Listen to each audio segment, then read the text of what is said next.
Alors, il me semble très, très important, dans les fondamentaux, de rappeler que dans notre métier, il est important de poser un cadre. Le cadre, c'est un petit peu ce qu'on appelle le cadre de référence en thérapie. Peut-être que dans vos pratiques, si vous en avez déjà, ça s'appelle autrement, mais c'est comme ça que nous allons l'appeler. Posez votre cadre de référence. Ça va vous simplifier vraiment la vie et ça va aussi mettre votre client en sécurité. Donc, le cadre de référence, c'est quoi?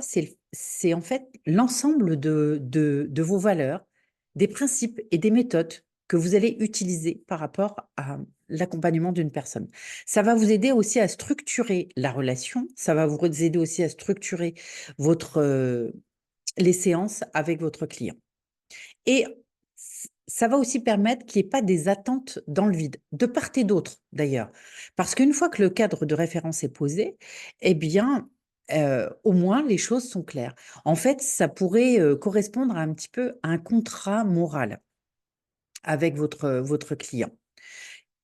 Alors, c'est quoi l'objectif du cadre de référence? D'une part, c'est la sécurité. Ça va apporter un environnement sécure pour votre client. Je vais vous expliquer en quoi pourquoi après. Ensuite, ça va apporter de la clarté. C'est un petit peu ce que je vous disais au tout début, du module. Quand une personne vient nous voir et qu'elle nous dit: «Je ne trouve pas de travail», ben, on n'est pas Pôle emploi.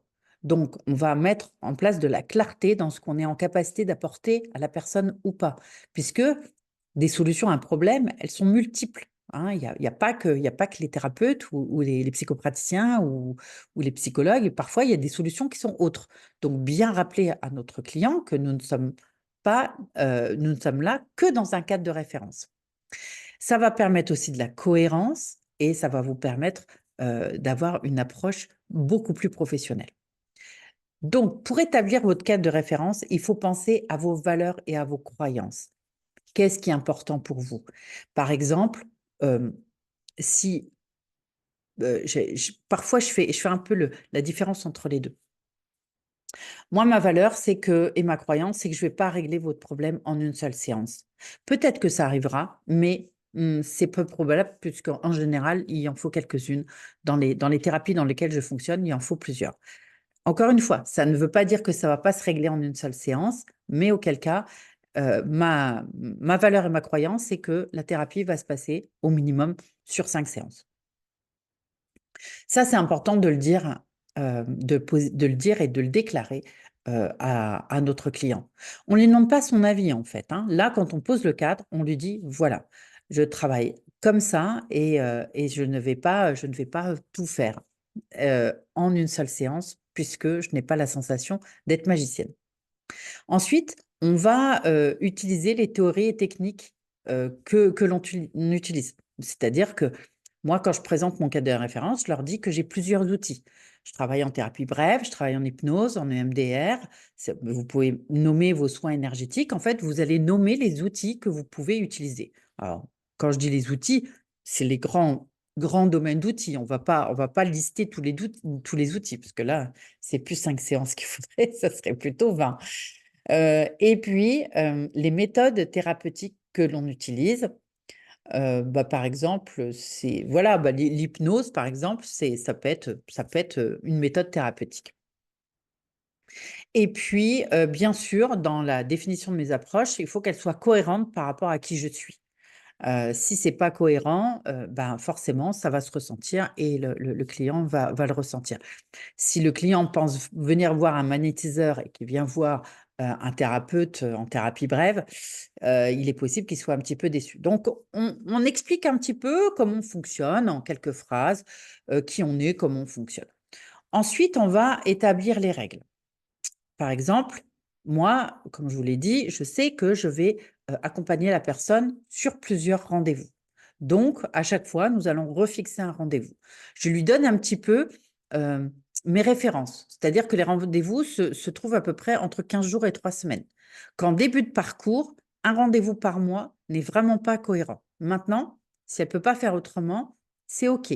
Mais qu'elle sache que si il y a une lenteur, elle ressent une lenteur dans la thérapie, qu'elle trouve que ça n'avance pas vite, ce n'est pas de mon fait puisque ce n'est pas du tout ce que je lui conseille. En plus, par rapport à des cas particuliers, il arrive qu'en fin de séance, pour une raison ou pour une autre, je pense que ça serait mieux de décaler la séance plutôt à un mois ou plus tard, ou au contraire, la rapprocher. Je lui en fais part et c'est vraiment là le cadre de référence, c'est ce que j'ai moi observé dans la thérapie. Donc, les horaires, bien sûr, doivent être respectés et on met en place une politique d'annulation.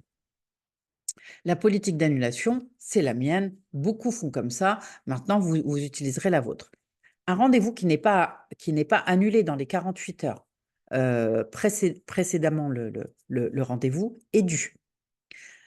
Je dis toujours, enfin, je dis souvent à mes clients que si ça leur arrive une fois, bien sûr que pour cette fois-là, je serai tolérante et que je ne prendrai pas de dû. Mais ça sera l'unique fois. Si une autre fois, il arrive que la personne annule et que c'est pas dans les 48 heures avant, elle a beau avoir toutes les raisons du monde, la séance sera due. Pourquoi? Ben parce que c'est de respecter votre travail. Et ça, je sais que c'est souvent un point sensible chez les thérapeutes, mais soyez vraiment cohérents dans ce que vous faites parce que sinon, la personne a toutes les raisons, mais elle a un engagement.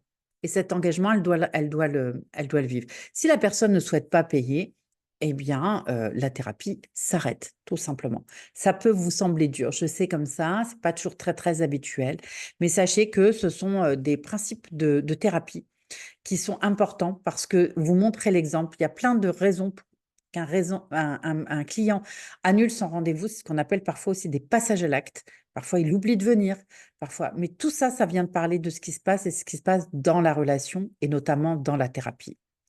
On aura certainement l'occasion d'en discuter à d'autres moments. Donc, vous définissez des limites pour vous protéger vous-même et votre client parce que c'est votre travail, ne l'oublions pas. Euh, il arrive très souvent, et ça m'arrive vraiment plusieurs fois, qu'une personne me dise, ben là, je ne peux pas venir aujourd'hui parce que mon plombier doit passer, j'ai plus de ballon d'eau chaude, et il passe entre 14 heures et 17 heures. Très bien. Ok, ben, il n'y a pas de souci. Si c'est la première fois, ben, je comprends, mais je lui dis, voilà, vous avez pris votre joker. Hein, on parle bien de joker. C'est pas exceptionnel, c'est un joker. Donc, vous prenez votre joker pour aujourd'hui. Et si la personne vous dit, ah ben oui, c'est le joker, c'est la seule fois où elle pourra ne pas venir sans avoir à régler la séance. Et si la personne vous dit, ah ben non, des fois ça arrive, la personne dit, ben non, je veux me débrouiller finalement, et préfère garder leur joker au cas où, pour un autre moment. Ou alors, elle n'utilise pas son joker, c'est comme elle veut. Et ça veut tout simplement dire que le travail du plombier n'est pas plus important que le vôtre. Même si effectivement, peut-être que ça, à ce moment-là, il est plus urgent, mais ça, c'est son problème. Après la politique d'annulation que vous avez définie, ah oui, le temps aussi, le temps de votre séance. Si vous faites des séances en 1 heure, c'est bien de le dire. La personne saura quand elle vient qu'elle s'engage pour 1 heure. Ça lui permet aussi de prendre des rendez-vous après ou de savoir à peu près quand est-ce qu'elle va pouvoir rentrer chez elle. Vraiment, ce sont toutes ces choses-là. Vous expliquez donc votre cadre de référence, vous utilisez des exemples pour expliquer un petit peu. Et ensuite, vous allez établir les attentes mutuelles. Donc, qu'est-ce que la personne attend de vous? Et c'est à ce moment-là que vous allez commencer à clarifier vos objectifs par rapport à ce on a déjà vu précédemment. Vous adaptez aussi parfois votre cadre en fonction du client. Alors, un exemple tout simple. Dans mes thérapies, le vouvoiement a de rigueur. Dans mes coachings, on est dans du tutoiement. Vous voyez, ça aussi. Avec les enfants ou chez les jeunes en dessous de 24-25 ans, le tutoiement est de mise en général. Donc là aussi, vous voyez, ça fait partie du cadre de référence. Soyez ouverts au retour et ajustez votre méthode si nécessaire. D'accord? C'est pas la peine de rester fixé. J'ai eu le cas d'une jeune fille qui me venait et qui avait, on va dire, des troubles psychiques un peu neurodéveloppementaux. Et quand elle s'est présentée, elle m'a tutoyée. Et donc, je lui ai dit gentiment, bah, je lui ai dit, voilà, moi, je préférerais le vouvoiement, on est en thérapie. Et elle me dit, oui, mais en fait, je n'y arrive pas. Je tutoie tout le monde, je n'y arrive pas. Et je sens bien que c'est à cause d'une forme de limitation psychique. Donc, et là, elle me dit, bah, la dernière psychologue que j'ai été voir, on a passé 1 heure là-dessus parce qu'elle ne voulait pas, absolument pas que je la tutoie et j'y arrive pas. On va pas se mettre la rate au courbouillon pour ça. Enfin, faut savoir que c'est typiquement français le vouvoiement. Si on était aux États-Unis ou en Angleterre, le vouvoiement n'existe pas. Donc, dans un cas particulier comme celui-ci, on modifie le cadre de référence et je l'ai autorisé à me tutoyer, on s'est tutoyé et ça s'est très bien passé dans la thérapie. Il n'y a jamais eu de débordement de cadre et elle a su tout à fait s'adapter. Voilà. Utilisez aussi, bah, les retours, hein, que vous font vos clients sur votre cadre de référence. Ça peut vous permettre de le modifier. Dans votre cadre de référence, il va falloir penser à quelque chose, ça va être la clôture de la thérapie pour éviter que vos clients ne partent dans la nature comme ça, sans que l'on ait clôturé les choses. La clôture, c'est hyper important. C'est qu'on sait que c'est terminé. Alors là, il y a plusieurs écoles. Il y a des gens qui se disent qu'ils décident que à l'avance, à l'avant-dernière séance, ils se donneront rendez-vous pour la prochaine séance. Ils sauront exactement que c'est la fin de la thérapie et ils feront donc une séance de clôture. Ça, c'est souvent dans les thérapies assez longues. L'analyse transactionnelle, par exemple, on parle comme ça de clôture avec une séance à part entière. Moi, dans les thérapies brèves, je ne fais pas tout à fait comme ça, mais encore une fois, vous ferez comme vous le sentez. Moi, il m'arrive, lors d'une séance, on reprend les objectifs, hein, vous voyez, les échelles, les objectifs et si on arrive en fin d'objectif, eh bien, tout simplement, chez la personne, si je comprends bien, aujourd'hui, est-ce que c'est une séance de clôture? Est-ce que c'est la dernière fois qu'on se voit? Et ça permet à la personne de dire: «OK, bah, c'est la dernière fois qu'on se voit», donc on refait un petit bilan de tout ce qu'on a fait, de tout ce qu'elle a atteint, on évalue et à la limite, on peut aussi, lister ce qu'elle va devoir continuer à travailler toute seule parce qu'il y a des fois des choses, ils ont plus besoin de nous et ils vont travailler tout seuls. Donc on discute ensemble de comment la clôture de la thérapie va se mettre en place et ce qu'on va pouvoir y amener. Alors après, il y en moi je termine souvent, en accord avec, mon client. Ce qui est plus embêtant, c'est quand, un client annule par exemple un rendez-vous et qu'il ne revient pas. N'hésitez pas à renvoyer un petit message quelque temps plus tard, vous laissez passer quand même quelques jours.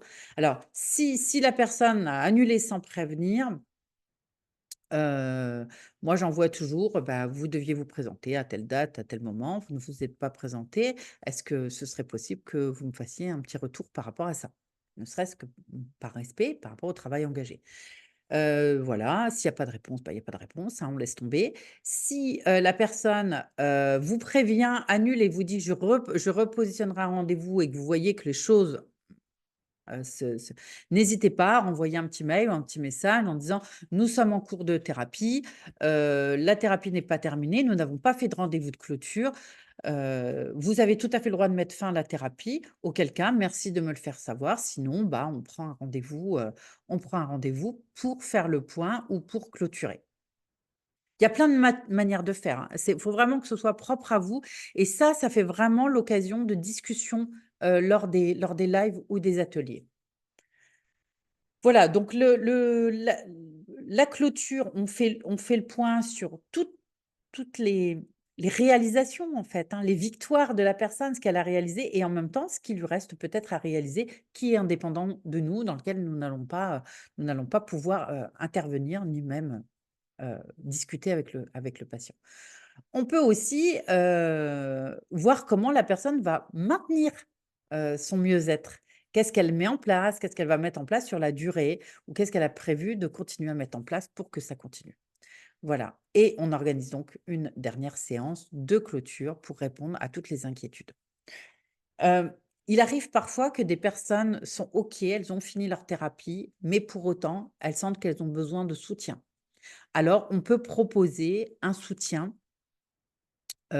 Par exemple, si la personne vous dit: «Bah, moi, j'aime bien quand même avoir un rendez-vous, j'aimerais bien avoir un rendez-vous de temps en temps». OK. Dans quelle mesure vous souhaitez un rendez-vous? Est-ce que c'est une fois par mois? Est-ce que c'est plus? Est-ce que c'est moins? Et on peut aller vers de la thérapie de soutien. C'est pas c'est pas convenable, parce que ça veut dire qu'il y a quelque chose qui est pas terminé. Mais parfois, j'ai remarqué que les gens avaient besoin d'encore un ou 2 rendez-vous de ce type-là. Souvent après ça s'arrête, parce qu'ils ont besoin de prendre confiance. Donc ça veut dire, vous voyez, que c'est pas encore tout à fait clôturé. C'est pour ça qu'on peut très bien dire: «OK, c'est pas de la thérapie peut-être de soutien dont vous avez besoin, mais peut-être d'un rendez-vous pour être sûr que les choses se sont mises en place». Voilà, votre cadre de référence est essentiel, je vous le mets en dessous là, je vous mets tout ce cours-là en dessous. Vous allez pouvoir, mettez le vôtre par écrit pour pouvoir en parler avec eux et pouvoir, heu, apporter ce que vous mettez. Donc vous pourrez mettre vos approches systémiques, centrées solutions, penser à la durée de votre séance. Est-ce qu'elle dure 1 heure? Est-ce qu'elle dure 2 heures? Le prix, bien entendu, si vous êtes à 60 € de l'heure, mais par contre, peut-être qu'il y a des séances, ça dure 1 h 30, alors le prix augmente. Les gens comprennent ça, il y a pas de souci. Les annulations, voilà, je vous ai mis sur l'exemple 24 heures avant, mais ça peut être 48 heures. La présentation du cadre, les objectifs thérapeutiques, les feedbacks réguliers, on évalue et on adapte nos méthodes.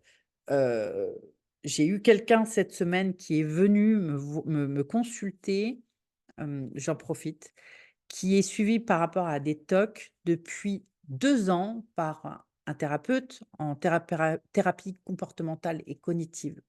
2 ans, il n'y a eu quasiment aucun avancement. On est dans le cas de quelqu'un qui est diplômé en thérapie comportementale et cognitive, qui est reconnu pour s'occuper des TOC et je remets absolument pas en cause ni son diplôme, ni ses compétences.